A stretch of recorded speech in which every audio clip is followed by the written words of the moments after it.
قال الله تعالى في القرآن المجيد والفرقان الحميد بسم الله الرحمن الرحيم ألف لام ميم ذلك الكتاب لا ريب فيه هدى للمتقين الذين يؤمنون بالغيب ويقيمون الصلاة ومما رزقناهم ينفقون والذين يؤمنون بما أنزل إليك وما أنزل من قبلك وبالآخرة هم يوقنون صدق الله العلي العظيم۔ اللہ کے نام سے شروع جو نہایت مہربان ہمیشہ رحم فرمانے والا ہے۔ الف لام میم، اس کے حقیقی معنی نبی کریم صلی اللہ علیہ وآلہ وسلم اور اللہ رب العزت کی ذات بہتر جانتی ہے۔ یہ وہ عظیم کتاب ہے جس میں کسی شک کی گنجائش نہیں۔ یہ پرہیزگاروں کے لیے ہدایت ہے جو غیب پر ایمان لاتے ہیں اور نماز کو تمام حقوق کے ساتھ قائم کرتے ہیں، اور جو کچھ ہم نے انہیں عطا کیا ہے اس میں سے ہماری راہ میں خرچ کرتے ہیں، اور وہ لوگ جو آپ کی طرف نازل کیا گیا اور جو آپ سے پہلے نازل کیا گیا سب پر ایمان لاتے ہیں، اور وہ آخرت پر بھی کامل یقین رکھتے ہیں۔ صدق اللہ العلی العظیم۔ نہایت ہی قابل احترام میری پیاری بہنوں، السلام علیکم ورحمۃ اللہ وبرکاتہ۔ الحمدللہ آج سورہ بقرہ کی تفسیر کا آغاز ہوا چاہتا ہے۔ جیسا کہ آپ سب کے علم میں ہے کہ اس سے پہلے ہم نے سورہ بقرہ کی وجہ تسمیہ، زمانہ نزول، شان نزول اور سورہ بقرہ میں جو مضامین بیان کیے گئے ہیں اس پر تفصیلاً روشنی ڈالی۔ اب میں نے آپ کے سامنے سورہ بقرہ کی 4 آیات تلاوت کی اور ترجمہ پیش کیا۔ اللہ رب العزت نے ارشاد فرمایا، الف لام میم، یہ حروف مقطعات ہیں۔ قرآن مجید کی بعض صورتوں کا آغاز انہی سے ہوتا ہے۔ جس زمانے میں قرآن مجید نازل ہوا اس دور میں اس طرح کے حروف مقطعات کا استعمال عام طور پر معروف تھا۔ خطیب اور شعراء دونوں اس اسلوب سے کام لیتے تھے۔ چنانچہ اب بھی کلام جاہلیت کے جو نمونے محفوظ ہیں ان میں اس کی مثالیں ہمیں ملتی ہیں۔ اس استعمال کی عام وجہ سے یہ مقطعات کوئی ایسے نہیں ہیں کہ جن کو بولنے والے کے سوا کوئی نہ سمجھتا ہو۔ اکثر سامعین یہ جو دور جاہلیت کے ہوتے تھے وہ جانتے تھے کہ ان سے مراد کیا ہے، یعنی کہ قرآن مجید فرقان حمید کے خلاف نبی صلی اللہ علیہ وآلہ وسلم کے ہم اثر جو مخالفین میں سے تھے وہ کبھی بھی اعتراض نہیں کرتے تھے کہ یہ معنی، یہ حروف کیسے ہیں جو آپ بعض صورتوں کی ابتدا میں بولتے ہو، اور نہ ہی صحابہ کرام رضی اللہ تعالی عنہم اجمعین نے کبھی اس سے کوئی روایت منقول کی، اور نہ ہی نبی کریم علیہ الصلوۃ والسلام سے ان کے معانی کے بارے میں پوچھا۔ اور بعد میں یہ جو اسلوب عربی زبان میں متروک تھے، اسی بنا پر مفسرین کے لیے ان کا معانی متعین کرنا مشکل ہو گیا۔ لیکن دیکھیے یہ ظاہر ایسے حروف نہیں ہیں کہ جن کا مفہوم سمجھنے پر قرآن سے ہدایت حاصل کرنے کا انحصار ہو، اور نہ ہی یہ بات ہے کہ اگر کوئی شخص ان کے معنی نہ جانے گا تو ان کی راہ راست پانے میں کوئی نقص رہ جائے گا۔ لہٰذا عام طور پر ضروری نہیں سمجھا گیا اور نہ ہی اس کی تحقیق کی گئی۔ آپ دیکھ لیجئے حروف مقطعات جو ہیں، علامہ محمد علوسی رحمۃ اللہ تعالی علیہ ان کے بارے میں فرماتے ہیں کہ غالب گمان یہ ہے کہ حروف مقطعات مخفی علم اور سربستہ راز ہیں جن کے ادراک سے علماء عاجز ہیں۔ حضرت عبداللہ بن عباس رضی اللہ تعالی عنہما نے فرمایا اور خیالات تک اس تک پہنچے، یعنی کہ فرماتے ہیں کہ خیالات اس تک پہنچنے سے قاصر ہیں، اور اسی وجہ سے حضرت ابوبکر صدیق رضی اللہ تعالی عنہ نے بھی فرمایا کہ ہر کتاب کے راز ہوتے ہیں اور قرآن مجید کے راز صورتوں کی ابتدا میں آنے والے حروف ہیں۔ اور امام شعبی رحمۃ اللہ تعالی علیہ فرماتے ہیں کہ یہ حروف اللہ تعالیٰ کے اسرار ہیں، ان کا کھوج نہ لگاؤ، اس کا علم اللہ تعالیٰ کی دی ہوئی عطا سے آقا کریم علیہ الصلوۃ والسلام جانتے ہیں۔ بسم اللہ الرحمن الرحیم، سورہ بقرہ کی آیت نمبر 2 میں ارشاد فرمایا ذالک الکتاب لا ریب فیہ، کہ یہ اللہ کی کتاب ہے، اس میں کسی قسم کی کوئی شک کی گنجائش نہیں، شک نہیں ہے۔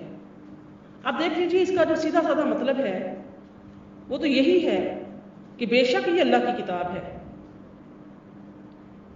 مگر ایک مطلب یہ بھی ہو سکتا ہے کہ یہ ایسی کتاب ہے جس میں شک کی کوئی بات ہی نہیں ہے، کیونکہ دنیا میں جتنی بھی کتابیں پائی جاتی ہیں اب تک حقائق ادراک سے بحث کرتی ہیں، اور سب جو ہیں وہ قیاس اور گمان پر مبنی ہیں، اور اس لیے خود ان کے جو مصنف ہوتے ہیں وہ بھی اپنے بیانات کے بارے میں شک سے پاک نہیں ہوتے، خواہ وہ کتنے ہی یقین رکھنے والے ہوں، لیکن پھر بھی وہ شک سے ماورا نہیں ہوتے۔ لیکن یہ کلام پاک قرآن مجید فرقان حمید ایسی کتاب ہے جو سراسر علم حقیقت پر مبنی ہے۔ اس کا مصنف وہ ہے جو تمام حقیقتوں کا علم رکھتا ہے، اسی لیے فی الواقع اس میں شک کے لیے کوئی جگہ نہیں ہے۔ ہاں یہ ضرور ہے کہ انسان اپنی نادانی کی بنا پر اس کے بیانات میں شک کرے، یعنی کہ اللہ تعالیٰ کی ذات نے لا ریب فرما کر اس آیت کے یعنی کہ قرآن مجید کے پہلے حصے میں ہی اس پاک کتاب کا وصف بیان کر دیا کہ یہ ایسی بلند شان اور عظمت و شرف والی کتاب ہے جس میں کسی طرح کے شک و شبہ کی گنجائش نہیں، کیونکہ شک اس چیز میں ہوتا ہے جس کی حقانیت پر کوئی دلیل نہ ہو، جبکہ قرآن پاک اپنی حقانیت کی، اپنے حق ہونے کی واضح اور مضبوط دلیلیں رکھتا ہے۔ ہر صاحب انصاف اور عقل مند انسان کو اس بات کا یقین کرنے پر مجبور کر دیتی ہے یہ کتاب کہ یہ کتاب حق ہے اور اللہ رب العزت کی طرف سے نازل ہوئی ہے۔ بسم اللہ الرحمن الرحیم، پھر ارشاد فرمایا ھدی للمتقین، یہ کتاب وہ کتاب ہے جس میں کسی قسم کی شک کی گنجائش نہیں، لیکن یہ ھدی للمتقین ہے، متقین کے لیے، پرہیزگاروں کے لیے یہ ہدایت ہے۔ یعنی یہ کتاب ہے تو سراسر ہدایت اور رہنمائی، مگر اس سے فائدہ اٹھانے کے لیے ضروری ہے کہ آدمی میں یہ صفات پائی جائیں جن میں اول صفت یہ ہونی چاہیے کہ آدمی پرہیزگار ہو، بھلائی اور برائی میں تمیز کرتا ہو۔ متقی کا معنی مفہوم بہت جامع ہے، آدمی جو ہے وہ بچنے والا ہو، گناہوں سے پرہیز کرنے والا ہو، بھلائی اور برائی میں تمیز کرنے والا ہو، برائی سے بچنا چاہتا ہو، بھلائی کا طالب ہو اور اس پر عمل کرنے کی خواہش مند بھی ہو۔ اور وہ لوگ جو دنیا میں جانوروں کی طرح جیتے ہوں جنہیں کبھی یہ فکر ہی لاحق نہ ہوتی ہو کہ جو کچھ وہ کر رہے ہیں وہ صحیح بھی ہے یا نہیں، بس جدھر دنیا چل رہی ہے یا جدھر خواہش نفس ان کو دھکیل دیتی ہے یا جدھر قدم اٹھ جاتے ہیں اسی طرف ہی چل پڑتے ہیں. ایسے لوگوں کے لیے قرآن پاک میں کوئی رہنمائی نہیں ہے. اللہ رب العزت نے جہاں یہ فرمایا کہ خدل للمتقین، متقین کے لیے ہدایت ہے، وہاں پر اللہ تعالیٰ کی ذات نے سورہ بقرہ کی آیت نمبر 185 میں یہ بھی ارشاد فرمایا کہ خدل للناس، یعنی قرآن مجید تمام لوگوں کے لیے ہدایت ہے.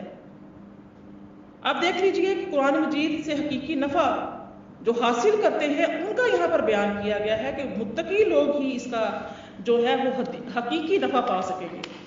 حقیقی ہدایت ساتھ پوری انسانیت کے لیے ہے، حضرت آدم علیہ السلام سے لے کر قیامت تک جتنے انسان پیدا ہوں گے سب نوع انسانی کے لیے ہے، لیکن ان سے فائدہ کون اٹھائے گا؟ متقین اٹھائیں گے. تو تقویٰ کا جو معنی ہے، اس کا معنی یہ ہے کہ نفس کو خوف کی چیز سے بچانا. شریعت کی اصطلاح میں تقویٰ کا معنی یہ ہے کہ نفس کو ہر اس کام سے بچانا جس کرنے یا نہ کرنے سے کوئی شخص عذاب کا مستحق ہو، جیسے کفر و شرک، کبیرہ گناہوں، بے حیائی کے کاموں سے اپنے آپ کو بچانا، حرام چیزوں کو چھوڑ دینا، فرائض کو ادا کرنا. بلکہ بزرگان دین جو ہیں وہ تو یوں فرماتے ہیں کہ تقویٰ یہ ہے کہ تیرا خدا تجھے وہاں نہ پائے جہاں اس نے منع فرمایا ہے. یہ ہے تقویٰ. ایسا کام نہ کرے کہ جس سے اللہ ناراض ہوتا ہو. اللہ کے نبی صلی اللہ علیہ وآلہ وسلم خود بھی اس سے بچے ہوں اور آپ صلی اللہ علیہ وسلم نے اپنی امت کو بھی ان سے بچنے کا حکم دیا ہے. مختصر یہ کہ تقویٰ اس چیز کا نام ہے کہ تیرا خدا تجھے وہاں نہ پائے جہاں اس نے منع کیا ہے. حضرت عطیہ سعدی رضی اللہ تعالیٰ عنہ سے روایت ہے کہ رسول کریم صلی اللہ علیہ وآلہ وسلم نے ارشاد فرمایا، کوئی بندہ اس وقت تک متقین میں شمار نہیں ہوگا جب تک کہ وہ نقصان نہ دینے والی چیز کو کسی دوسری نقصان والی چیز کے ڈر سے نہ چھوڑ دے.